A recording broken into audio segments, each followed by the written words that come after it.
Thank you for watching the Housing Oregon YouTube channel. Be sure to join our network and get involved in the work that we are doing. If you can, please like and subscribe. It helps us build this channel, which serves as a platform to communicate with our members. This video is part of our 2025 annual conference. We're looking for folks to be on the conference planning committee. Please email info@housingoregon.org.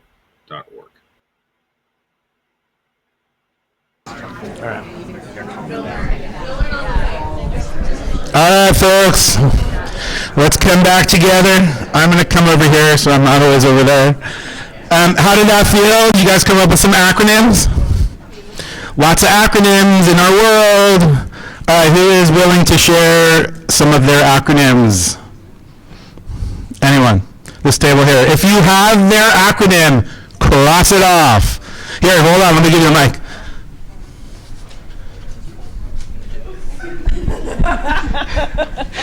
Okay, here we go. We've got DMV, which we all love. ACT, we kind of riffed off the SAT. Nice. FDIC. SSA, yeah, money. MLS, because you got to buy a house. CFO. HMO. PPO. PERS, if you're retiring from the Oregon State Government. And DOJ. Nice. Very nice. Those were good ones. Very good. All right, who else? You want to go? All right, hold on.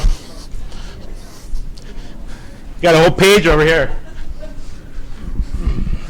KGB, CIA, K-12, DOB, SS, ADHD, SAT, LSAT, HOA, NDA, MOU, TOC, PhD, IRS, BIA, USCS, USTA, MLB, NFL, NBA, JD, MD, PhD, AFL, CIO, USWJ, TOC, Jeopardy Tournament of Champions, WSOP, World Series of Poker, APR, W9, 280Z, awesome car, PBS, OSB, LLRT, I don't remember what that was. Oh, lefty loosey, righty tighty. BYOB, that means bring your own blanket if you live on the beach. RSVP, TTYL, ROLF, BRB, B&B, Airbnb, CPR, PSBS. Very good. Very good. Wow, holy moly. All right, one more. Someone want to go after that long list? All right. Thank you. You guys got the idea. How many of your acronyms in the life cycle were connected to government? Some, quite a few. Well, the affordable life cycle is very connected to government as well. If you look at who is here today, tremendous amount of representation from government. We're a part of the life cycle of affordable housing. I'm government, metro, regional government. We are a funder of two of the things we're going to talk about today, one being affordable housing. Okay, how did that feel? Everyone okay with the icebreaker? All right, good. Okay, here's kind of our agenda. We're really going to talk about the life cycle of the affordable housing world in three buckets. The first bucket, sticks and bricks. It's a funding word. Those of you that are in kind of some of this, we tend to say sticks and bricks is a fund that you can use to build. A lot of funds are the second category, which is like service delivery, operation, lease up. The third one is rehabilitation and preservation. So let's start with sticks and bricks. We're going to do a little polling of the room. What do we got? Who is involved with that phase of the affordable housing lifestyle? Creating, planning, building, raising high. A lot of you. A lot of you. I think the majority, this conference is very heavy in that first phase. It really is. The first phase, talking about like how big the world is, again, thinking of in your who's presenting today, all the way down to building materials. That's in the weeds. That is really detailed. You have a tremendous opportunity today to learn about the in the weeds of the sticks and bricks. We're going to talk about like the acronyms and what funds it. We're going to stay very big 101. We're going to talk about Operation Lisa. How many people in this world, how many people are I'm a property management, I'm a case manager, I'm a service delivery person? Okay, I'm going to raise my hand too. Much less of you. The third world, rehabilitation, preservation, it's a huge piece of the life cycle. How many in that world? All right, good, a few of you. Okay, let's keep going. How many of you are in government? How many connected to government? All right, a good scattering. How many of you are in construction? You are in the construction industry. Got a few. How many of you are service providers? You are a nonprofit actually providing services to folks? A lot? Yeah, very good. Okay. Do we have any lenders in the room? Ooh, very nice. Okay. All right. Okay. Since we are talking about Metro, how many of you are in the Metro region? How many of you live here in the Metro region? All right. How many in the Eugene area? How many in Salem? How many Jackson County, Medford? Ooh, all right. One south. Anyone from Central Bend? Nice. How about east of Bend, like Ontario, LeGrand? Okay. No. All right. Okay. Sorry. One more question. Since we're trying to go 101. How many of you have worked in your industry longer than a year? Woo-hoo-hoo! Okay, sorry, I apologize if I'm too 101 for you guys. A lot of hands went up. You probably know some of this more than I do. How many of you less than a year? Less than 9 months? Less than 6 months? Less than 3 months? All right, we got some newbies. All right, welcome. Good conference. You chose wisely. You guys are going to have fun and learn a lot. Okay, thank you. Let's start with number one. Let's dig in. Let's go. Sticks and bricks. Okay, building. This is a huge piece of the affordable housing life cycle. All right, I'm going to tell you a little story. I want to tell you a story of why I wanted to do this presentation. And the reason why, I mentioned I am in the middle world, the service delivery world, and I am way in the weeds. I'm in a system called HMIS, another acronym that is not on. Anyone know what HMI, and you cannot answer. Anyone know what HMIS stands for? Yes.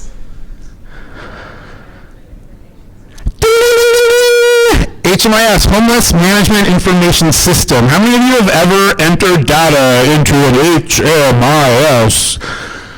A lot of you. All right. So someone in the room has been through one of my trainings. I guess two in the room have been through my trainings. Okay, so I have been in the world of HMIS since 2006. I'm going to age myself. Ouch. So the conference that I go to more than any other conference is called NHSDC. All right, anyone know what NHSDC stands for? This guy does. He's presented at NHSDC, the National Human Services Data Consortium. A bunch of HMIS nerds. Yes, that's what NHSDC is. So I've been going to NHSDC for a long time. I get to Metro, and I go to my first conference, I have to look, NLIHC. Anyone know what NLIHC stands for? National Low Income Housing Coalition. I went to this wonderful conference in Washington, D.C. I was really honored to go to their Capitol Hill Day, and Kevin Cronin from Housing Oregon was kind of the one doing the presentations and walking us around. And Kevin Cronin, amazing. If you have not seen him talk to legislators, I was really impressed and blown away. The first thing he talked about was LIHTC, right here. The low income housing tax credit. How many are familiar with this amazing thing called LIHTC? Yes, it is a key component of funding building sticks and bricks. It's a key component. So I had never heard of it. I've been in the industry for almost 16, 18 years, and I asked, what is LIHTC? That is honestly why I wanted to do this presentation. I wanted to get people that are new this 101 view, so when you're doing your work, you can remember the up and down. As an HMIS administrator, it was incredibly powerful to realize a lot of the data entry that I was kind of managing and trying to train was directly connected to the buildings that were being built. Yes? Will these slides be available? I assume so, yeah. Will the slides be available? Yeah. Yes, they're on this main computer, so I'm sure they're available, but I will make sure. Okay. We're going to show you some of the examples of buildings that have been built, but before, let me pass it over to Chris really quick. Oh wait, that's my next, sorry, that's my next slide. Oh no, it is. Okay, all right, it is. Okay, sorry. You heard me in the life cycle, we talked a lot about government. Why is government so heavily involved in this process? Those of us in the Portland metro area, we've been hearing some news recently about the Ritz-Carlton. They built this amazing building. Did the Ritz-Carlton go through this process? Why not?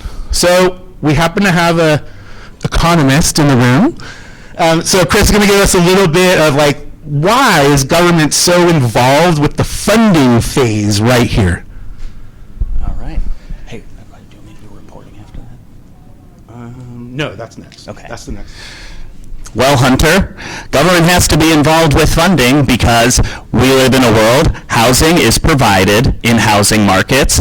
Housing markets have supply and demand. Housing Oregon, a housing supplier conference. Most folks are producing housing for the market. Therefore, when we're renting out these units that are being produced or that are being sold, they're being provided at the market rate. But a lot of people struggle with being able to afford market rate housing. What do we do when we have goods and services that are provided through the market that people are having trouble affording? Well, we have programs outside of housing. We have programs like food, something that people need, but people sometimes have trouble with affording. So we have SNAP, Supplemental Nutrition Assistance Program.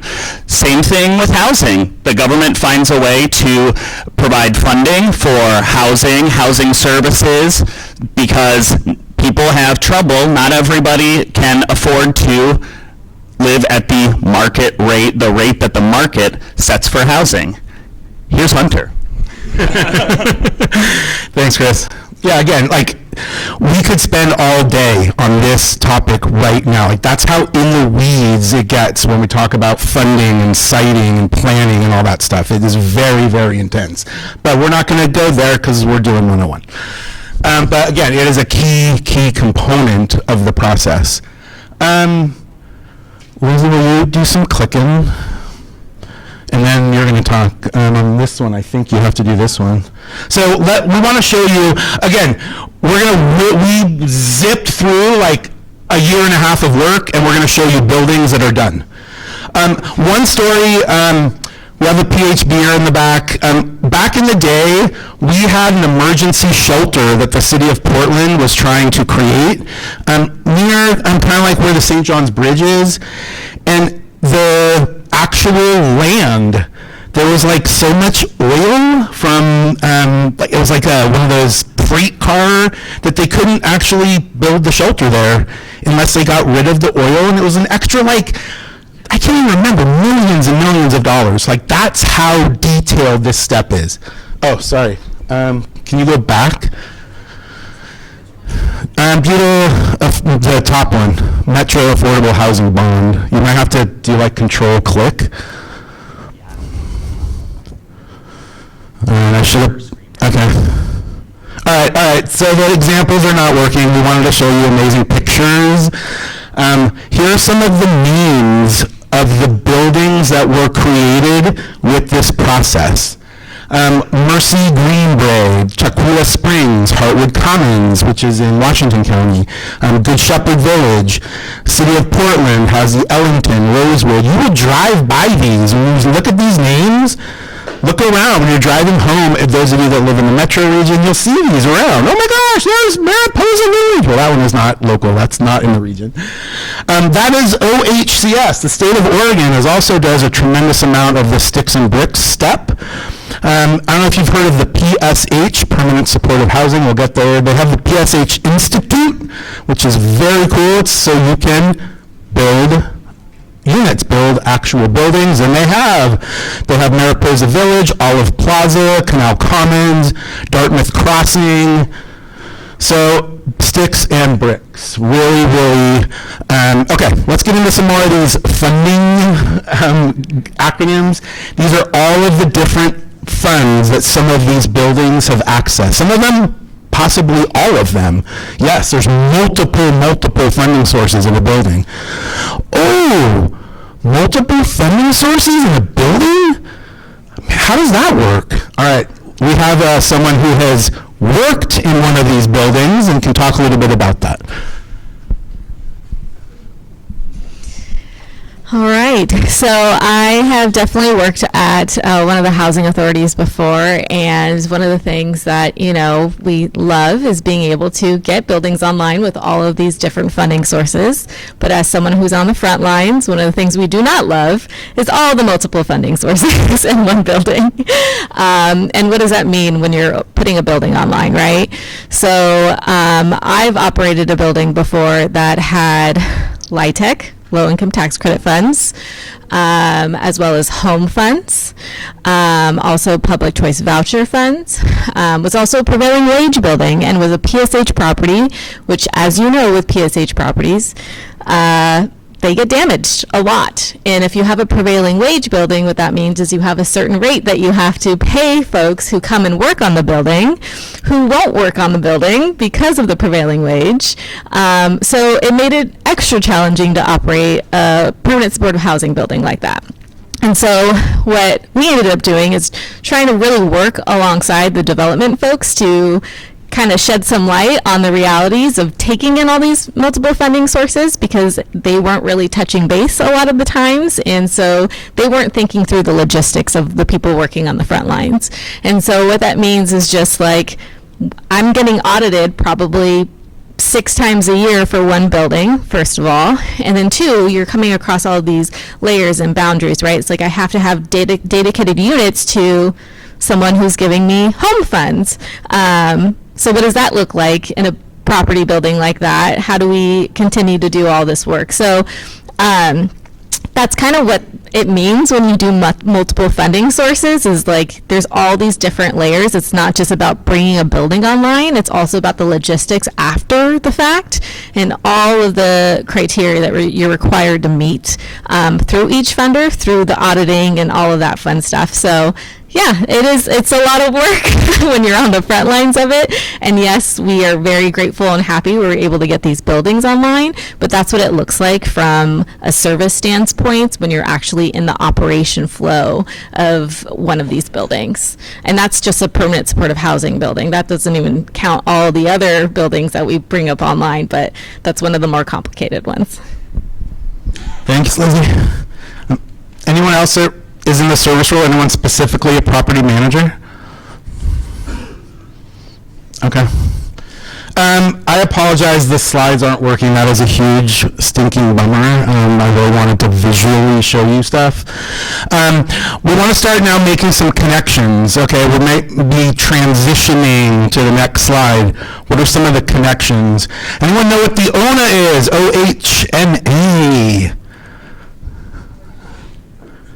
Oregon Housing Needs assessment, is that right? Analysis? Close enough? Yes, the ONA. Why is the ONA really important here? The ONA is trying to help figure out how many units are needed in a building. What, 2-bedroom, 3-bedroom, 4-bedroom? How do folks know some of that? It's actually coming from the ONA. The ONA does a huge amount of research in the phase we're going to get into right now, and that's counting people. Ooh. So when we talk about reporting right now, we have talked about sticks and bricks. Are we talking people yet? No. So I wanted to show you the ONA. If you mentioned, are we going to share the slides? The links are there. So if you do open this slide deck, you will be able to click on the links. Yeah. Before we go on, could you just run down the source of those? Are they federal? Are they local? Are they? I don't know. Honestly, this is not my area of expertise. I think most of them are federal. Any not federal? Oh, maybe the lift.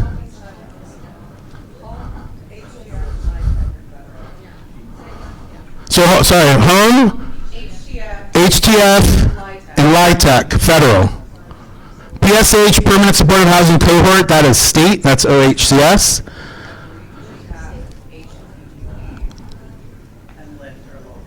GHAP, HDGP, and LIFT are state. Which is weird because sometimes those are just pass-throughs that they get from the federal government. Yeah, it's a weird game. Right. Okay. Yeah, so please click the links if you go look at the slide, and again, I apologize. So reporting, we really want you to focus on like acronyms, funding, and reporting. What are we reporting here? If we're not reporting people, the link I was going to show you was Home Forward, which is a PHA. Anyone know what a PHA is? Public Housing Authority. Bing, bing, bing, bing, bing. Home Forward, Public Housing Authority. Home Forward, that is the link. They created, do I have it up there? I do not. I can't remember the name of the building. It's over by the Motel 6. Anyway, they have a massive amount of reporting on that building. What funds went into the building? How big is it? How many units? How long do they have to report? Everything you ever wanted to know about that building, right there on that link. So that's the heavy reporting that's happening on this phase. We're not talking about people yet. We're talking about sticks and bricks. How do we know maybe how many people need to be in the building? That's coming a lot from the ONA. Okay, any other questions before we move on? Yes?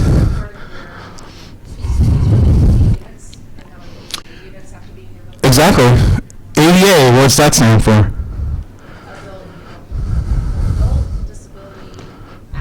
Ooh, Good one. very good. Okay, let's move on. All right, we're moving to the next phase. We have our building. Now we've got to start helping people get into the building. I am, again, what I kind of mentioned, I'm in HMIS. This was my special person that I use for many, many of my trainings. Again, it's a good visual. The visual here is, who are we reporting on and who are we helping in this phase? We're helping people. In my HMIS training, I would add things like, you have to put this person in a program, and we'd stick things on it. But I just wanted to give you the visual of this phase. This is where we are doing all of our work. It's to help the people. So, funding. What funding interventions, well, sorry, let me back up. What interventions are people using to access the building? PSH, we talked about that one, Permanent Supportive Housing. ARLA, well, you know what ARLA stands for. It's the Regional Long-Term Rent Assistance. So I'm familiar with ARLA. Got a couple hands. ARLA is a Metro SHS voucher. It's basically a local to the Metro region, Section 8 voucher. This is an amazing program that has been incredibly successful. How do you get into a building? In the metro region, you might try to get an ARLA voucher. Local, permanent supportive housing, federal. These ones I know. Permanent supportive housing, federal, ARLA, local, EHV. Anyone familiar with the EHVs, the emergency housing vouchers, federal? Who has to administer the EHV? Who? So it's local, has to be a housing authority. You cannot get EHVs if the housing authority is not managing it. This one has to go through public PHAs. HCV, federal, housing choice voucher. We have a lot of them in the state of Oregon. Amazing program as well. RRH, we call it rapid rehousing. It's not a voucher. A lot of rapid rehousing folks are coming into the buildings that are being built though. It's a short term, maybe 2 to 3 years. You don't have as deep of needs as someone in PSH, rapid rehousing. I threw these up here. These are ways that folks, like, how do you get referred? Like, how do I get this? A lot of the ways, and Clackamas County is doing a presentation today, right here on this one. They call it CHA. It's called Coordinated Entry. It's a way that people access these vouchers. BNL is the by name list. It's a very common thing we talk about. The reason I put the BNL up there, it's exactly connected to the ONA. How many people are homeless right now and might need housing? Yeah, that'd be important to people building the buildings, wouldn't it? So by name lists become a very important, also called PIT sometimes, the point in time. That is the BNL. Okay, some of the funding that's going into these vouchers and these interventions. We have HUD. We have what's called the HUD Continuum of Care. There's 8 continuums of care in the state of Oregon. We have OHCS. I will quickly try to give you these. EHA. One quick thing, the funds that I have here go directly to what's called CAAs, Community Action Agencies. Why doesn't my nonprofit get it? You might as a sub-grantee. That's just statute. It's the way it's written. That's the law in Oregon, is these funds go directly to the CAA. We have EHA, the Emergency Housing Assistance, SHAP, State Housing Assistance Program. ERA is actually Elderly Rent Assistance. ODAP, I can't remember what, Diversion Assistance Program? Oregon Eviction Diversion Assistance Program. Yeah. Woo. HSP Housing Stabilization Program. We had this, governor did a EO, the State Executive Order. ARPA was a COVID fund, the American Rescue Plan Act. Most folks don't have ARPA anymore. The city, county in general do fund a lot of these services, especially local. There's us, we're a funder, Metro, SHS. That's what I just wanted to quickly highlight. Metro is in both buckets. Yeah, a lot of the government funders are in both buckets. OHCS, both buckets. Metro, both buckets. City, both buckets. County, both buckets. So yeah, a lot of the government are in both of the games. VA, Veterans Administration, they have an amazing program. VASH, SSVF, Self-Sufficient Veteran Families. Okay, one last acronym here. This is where I live and breathe. This is where me and Chris tend to live and breathe. We are what we call SMEs in HMIS. Anyone know what an SME is? Ooh, subject matter expert. That's a really big, huge government word. I don't want to trust the guy on the street. I don't want to trust an SME. So subject matter expert, very, very important in the government world. Okay. Interventions going into the buildings, funding the buildings. Ooh, Eco Northwest, what's that? What I wanted to show you here, what that slide is, and bummer that we can't show it.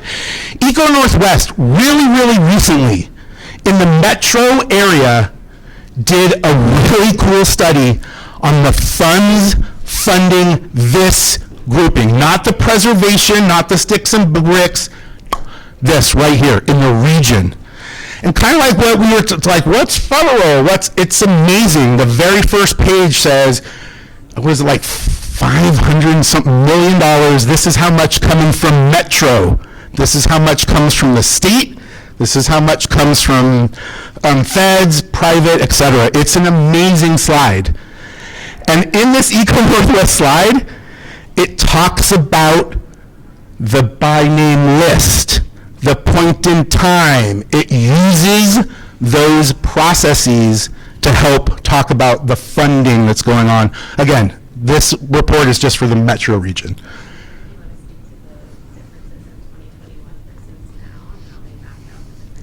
Oh, here, you. One of the cool things about the reporting too is just to see the drastic shifts, and I'm going to speak just to the UBG, urban growth boundary around here for Metro.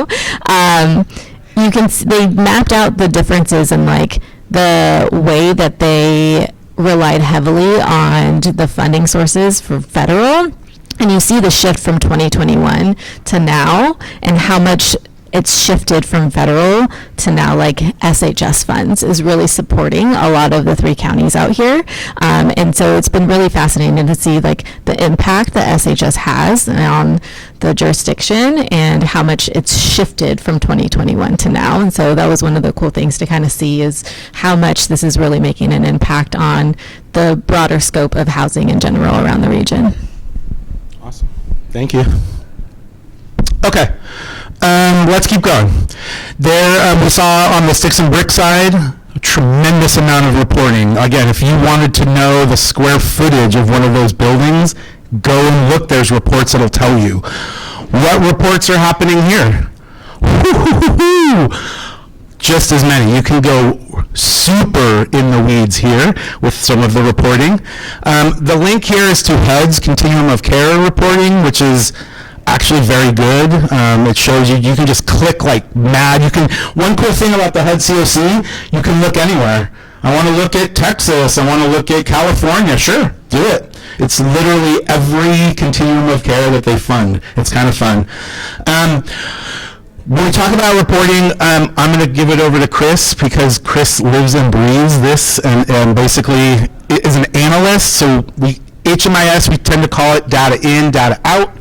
That's very heavily where I am. I'm making sure the data going in is going in appropriately, and it's coming out in all these different ways and CSVs.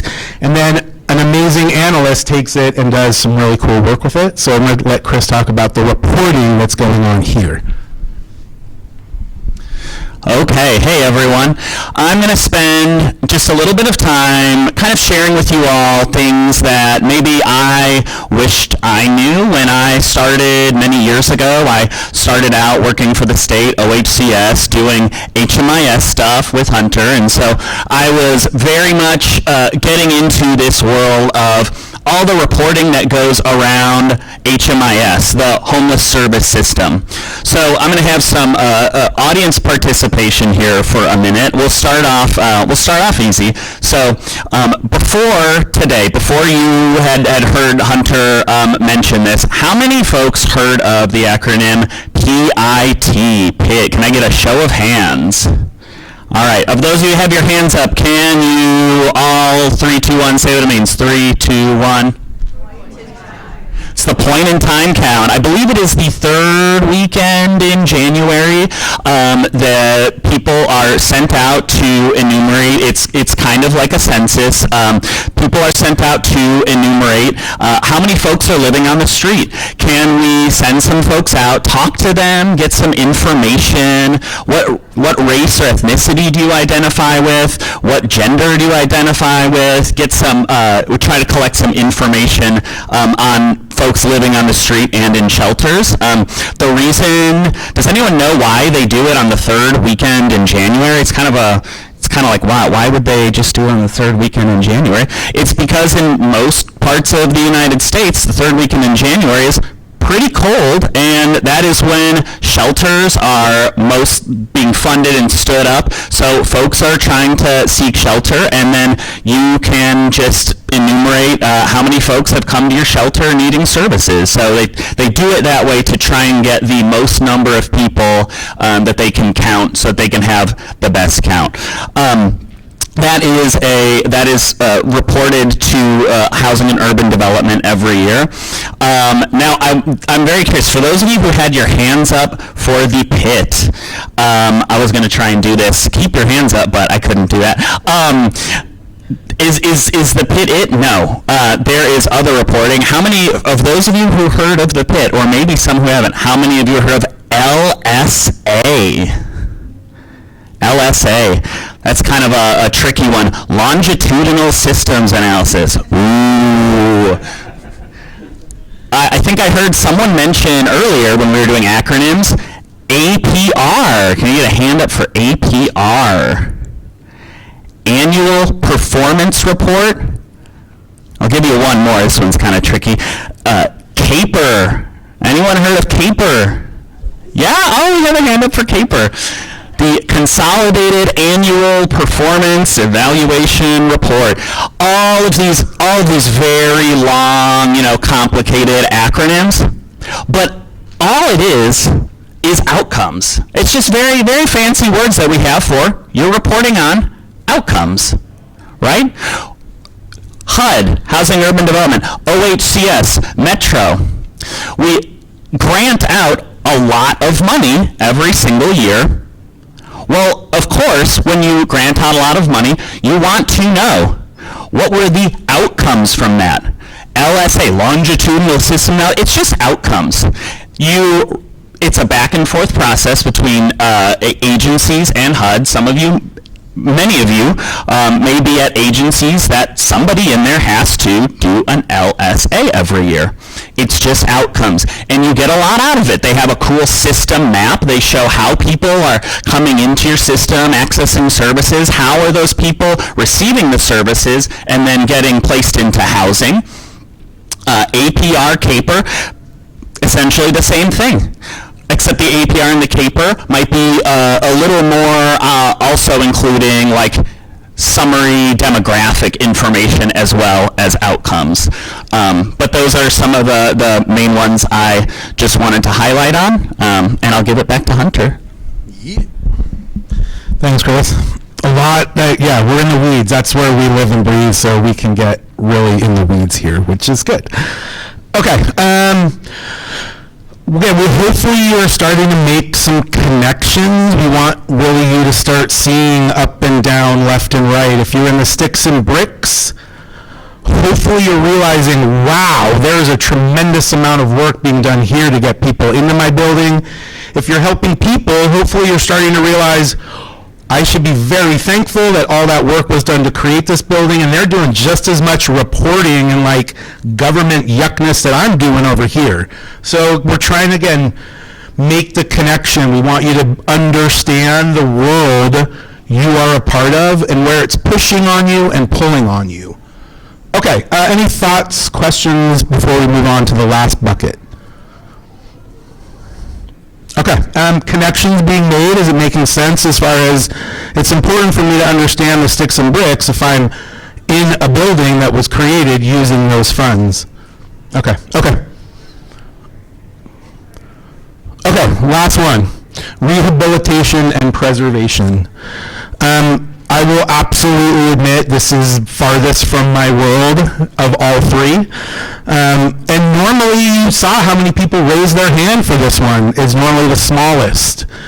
However, one of the biggest pieces of the puzzle. Unfortunately, the CLIC, the Housing Development Center, Tracy Manning, I think is here today, have this amazing article about everybody talks about building, but we're losing affordable housing at a quicker rate than we're building it because we're not preserving it. So huge part is right here in the preservation. These two funds, obviously very much state, they have Oregon in them. These are two funds that fund the preservation work. We talk like at the sticks and bricks side, you might be reporting to federal HUD for 100 years. You think you might need a new HVAC system by then? Yeah, so like this is a tremendous amount going on to keep these buildings running, maintaining, serving the people they're meant to serve. So this is a really big piece of it. I did not put a reporting side on this one. I don't have a reporting link.